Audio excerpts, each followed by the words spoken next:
जब कोई रोज़ा रखे तो कोई बेहुदा बात ना करे और ना ही लघु बात करे। अगर कोई इससे झगड़ा करे तो वो कह दे मैं रोज़े से हूँ।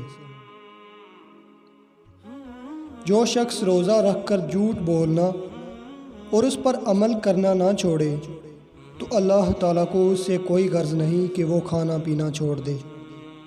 नबी रहमत सल्लल्लाहु अलैहि वसल्लम ने फरमाया, रोज़ादार के लिए दो खुशियाँ हैं, एक इफ्तार के वक़्त और दूसरी उस वक़्त होगी जब खुदा से मुलाकात करेगा।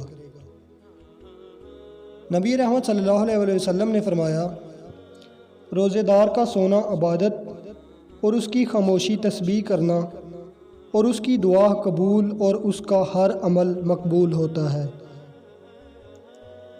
आप सल्लल्लाहु अलैहि वसल्लम ने फरमाया, तीन आदमियों की दुआ रद्द नहीं की जाती, आदल हुक्मरान की, रोज़ादार की हत्ता कि रोज़ा इफ्तार कर ले, और मज़लूम की।